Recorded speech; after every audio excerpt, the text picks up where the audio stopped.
With just over a year left in office, President Obama is running out of time to fulfill his long-term promise to close the U.S. military prison at Guantanamo Bay. Obama signed an executive order for Guantanamo's closure in one of his first moves as president. But for the last 6 years, the administration has backed down in the face of staunch Republican opposition. Now that showdown could be revived. Just last month, Obama vetoed a Republican-backed military spending bill that would have made it more difficult to close Guantanamo. Is that this legislation specifically impedes our ability to close Guantanamo in a way that I have repeatedly argued is counterproductive to our efforts to defeat terrorism around the world. Guantanamo is one of the premier mechanisms for jihadists to recruit. It's time for us to close it. It is outdated, it's expensive, it's been there for years, and we can do better in terms of keeping our people safe while making sure that we are consistent with our values. So, I'm going to be vetoing this authorization bill. I'm going to be sending it back to Congress, and my message to them is very simple.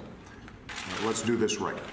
The imprisonment of foreign citizens at Guantanamo is one of several Bush-era policies that continued under Obama's presidency. While Obama has closed the CIA's secret prisons and banned the harshest of Bush's torture methods, many others, the drone war, presidential secrecy, jailing whistleblowers, mass surveillance, either continue or have even expanded. The story of the Obama administration's counterterrorism legacy is told in the new book, Power Wars, Inside Obama's Post-9/11 Presidency. It's by the Pulitzer Prize-winning New York Times reporter, Charlie Savage. Charlie Savage, welcome back to Democracy Now! It's great to have you with us. So talk about why you wrote this book and called it Power Wars. So I've been covering these sorts of issues, post-9/11 legal policy issues about collective security and individual rights since about 2003 when I first went to Guantanamo, and then expanded out from there to issues like surveillance and torture and all the rest of these things that you just mentioned. And I remember in 2009 when Obama came in and he issued executive orders like the one you just mentioned, Juan, and was going to close the prisons and there's going to be no more torture and so forth. I was thinking, what am I going to do with myself? You know, this is my specialty. This is what I get up in the morning and come to work and think about. This is what all my sourcing is. And I need to find something else to do. Maybe there's an opening in the sports department or something, right? But it turned out that there was quite a lot to keep me busy in the years that followed. These issues were not so simple. They weren't going to just be turned off, notwithstanding that first week of executive orders. In fact, very quickly it became clear that there was going to be a lot more continuity with the counterterrorism policies that Obama had inherited from George W. Bush than the expectations created by his campaign rhetoric. I think by February of 2009, I was over at the White House talking to Obama's new White House counsel about why that was. And so for the next few years, I've been chronicling all this and continuing to go to Guantanamo and think about executive power issues. And then, of course, with the Edward Snowden leaks, we saw how much the surveillance state that Obama had inherited had remained intact. And it became clear to me that there was a big story here that could not be told in individual newspaper articles, which you put all this together systematically, but also go behind the scenes and talk to people. I talked to 150 current and former government officials. I gained access to lots of documents that haven't been public. And I was attempting to explain what happened. How did it turn out like this? People on the left say Obama is acting like Bush. Is that true? What does it mean to act like Bush? Maybe it's true in one respect, but not others. But also, when you look at these over and over, these sort of these episodes where things are happening in the world, and these sort of liberal Obama lawyers are grappling with and policymakers, what are we going to do about it? And the rules are not clear, and it's not as simple as it seemed to be on the campaign stump. We're just going to, end the war on terror. When it's your administration that is going to be blamed and maybe go down in flames if there is a successful terrorist attack. And you point out that there was a pivotal moment early on with the Christmas Day underwear bomber of 2009 and the impact that had on the debate within the Obama administration. Absolutely. So this is one of my arguments in the book, and the book opens with a trio of chapters about the Christmas 2009 moment and the sort of political fallout from it. So your listeners or your viewers may remember that a al-Qaeda terrorist attempted to blow up a plane with a bomb in his underwear on Christmas Day in 2009. and thankfully the bomb failed to go off. But it quickly became this enormous political and policy event. And the FBI read the terrorist his Miranda rights, and that suddenly Mirandizing terrorists became a political issue. In New York, even Democrats who had sort of cautiously favored having the 9/11 trial of Khalid Sheikh Mohammed and others in a normal court in New York, suddenly there was this wave of fear, and the political support for that option collapsed. Obama was forced to, by politics, to put a moratorium on transferring Yemenis from Guantanamo, which basically killed the effort to close Gitmo because so many of the low-level prisoners are from Yemen, and because the affiliate was based in Yemen that had sent the operation. And most importantly, Scott Brown, the Republican, wins Ted Kennedy's seat in Deep Blue, Massachusetts, a couple weeks later, and he does that by pounding on this issue of Obama's trying to use, give rights to terrorists when he should just be sending this guy to Guantanamo. And I think inside the administration, all this culminated in a sense that they really can't sustain an attack. Everything they would try to do on totally unrelated issues, healthcare and so forth, would collapse. Obama would be a failed one-term president.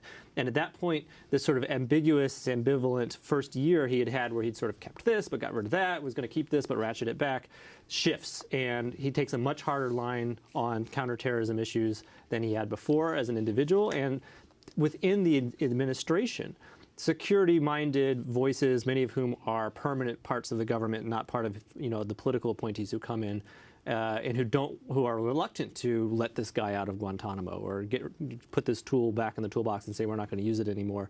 They have a lot more influence, and the sort of reformer-minded faction gets quiet. And I chronicle that through sort of fly-on-the-wall meetings, through these disputes that. Some of which we knew kind of what happened, but we didn't know why and who was taking what position and what was going on behind closed doors. And others of the stories I'm telling in here, we didn't know at all. You were warning about surveillance long ago, long before Edward Snowden, though Edward Snowden revealed so much. President Obama had a decision to make, whether to continue the mass surveillance state, the mass surveillance of Americans, not to mention others. Talk about the decision that he made, the difference he has now made in history. So in this book, I have 2 chapters about surveillance, and one of them is only about what happened under Obama, and both before and after Ed Snowden. But the other one tries to take everything that we now know because of the Snowden leaks and then the government's declassifications as a result of the Snowden leaks, of how surveillance developed from the 70s up until 2009, and put it together into a coherent story, because it's like this whole secret history of how technology and spying powers changed that we didn't know, and now it's knowable.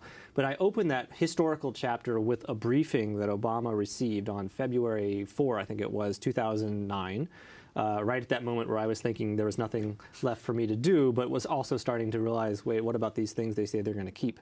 But we didn't know about this at the time.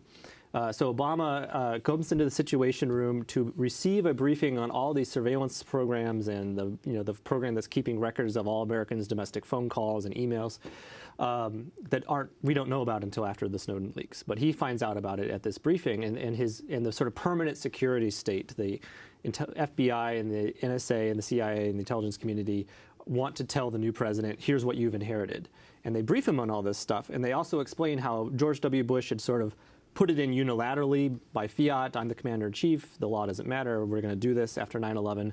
But also over time, it had been secretly put on a stronger legal basis. The intelligence court had begun issuing orders for it. They'd come up with this Patriot Act theory about why maybe it was authorized counterintuitively by statute.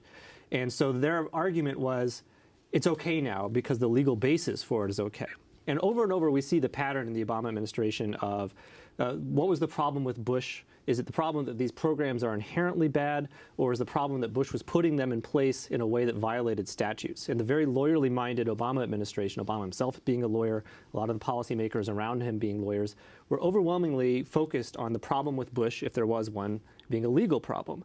And so Obama says, well, I'm comfortable when he learns about these programs. I'm comfortable with what you're telling me, but I want my lawyers, Eric Holder, Greg Craig, to take a look. And are they satisfied? And they were satisfied. I talked to Greg Craig on the record about why he didn't they were fighting the security establishment in other ways. Why did Obama not stop this when he first heard about it? And he's like, well, the court had approved it, and there was a statutory basis for it. The intelligence communities know about it. It did not seem to be a legally rogue program. We just needed to make sure we obeyed what the court was telling us to do, and then it was fine, because the problem is law, not the problem is individual rights. And you also revealed that at one point the government was actually considering the physical tracking of Americans through their cell phones, and basically where they were in the entire population. And you talk that degree of surveillance. I don't think it's been talked about in the past. It was sort of edged out on the side, but so much was coming out that, which target are you going to pay attention to? This is the 2013 flurry of disclosures. That's true. There's this bulk phone records program, famously, right? It does not keep track of cell phone locational data, but it says who called whom when. But the NSA was playing around with, could we also add another layer of metadata, which is which cell phone tower is this phone proximate to? Could we ingest that in bulk so that everyone's location at any given moment in the day would also be in our databases, and then we could use that to figure out if we're interested in someone or the people that person's been in contact, or where were they physically? And they actually got some data, and they started testing the system, and then shut it down. That was before Snowden, but it sort of shows you the surveillance state, or the people who play with toys at the NSA see the technological operational capabilities of something as interesting, and they play with it. And sometimes the technology gets way beyond what policymakers have decided is actually a good idea, and is certainly way beyond what the rules were written to regulate. And the prosecution of whistleblowers. I mean, you know it very well intimately at the New York Times. Your colleague, James Risen, who is gone after as a journalist by the Obama administration, intensified after Bush. He thought with Obama these charges would be dropped. Instead, it went the other way, although ultimately it was resolved. Of his alleged source. Yes, and also the questioning of him demanding that he release information and face jail. What about the whistleblowers? You write about them in this book. That's right. So I have, in some ways, Obama sort of continued at least the outlines maybe of what he inherited from Bush. In some ways, like torture, he ratcheted it back. In a few ways, he goes beyond Bush. He uses drones and does targeted killings in a much more intense clip. And another way in which things are different in a more aggressive way under Obama is that this administration is overseeing now the criminal prosecution of 9 leakers. I mean, as a side issue, I would quarrel with calling them all whistleblowers. I think that makes it too easy for defenders of what's happening to say, well, this guy's not a whistleblower, and then sort of discredits the whole critique. But I would say the people who are providing information to the public for public education purposes without authorization of information that higher-ranking people of the government want kept secret. 9 prosecutions in this administration versus 3 in all of American history combined. Radical change, right? And when there is so I have a whole chapter looking at each of the 9 cases and trying to figure out behind the scenes, where did this come from? Because when you see something that turns on a dime like that, a sea change, you really want it to make sense. You want someone to have at least decided to do that. We have 20 seconds. Okay. And part of what I came up with was this just happened because technology, this goes back to Snowden. Because of technology, it's impossible to hide who's in contact with whom anymore. And cases are viable to investigate now that weren't before. That's not something Obama did or Bush did. It's just the way it is in the 21st century. And investigative journalism is still grappling with the implications of that. But did you expect Obama to do better, since he had attacked Bush so much on these issues? Well, I don't want to say better or worse. That's not my role. I'm just trying to explain why did this happen, this amazingly surprising turn of events. Part 2 at democracynow.org. Charlie Savage, Pulitzer Prize-winning journalist at the New York Times. His new book, Power Wars, Inside Obama's Post-9/11 Presidency. I'm Amy Goodman with Juan Gonzalez.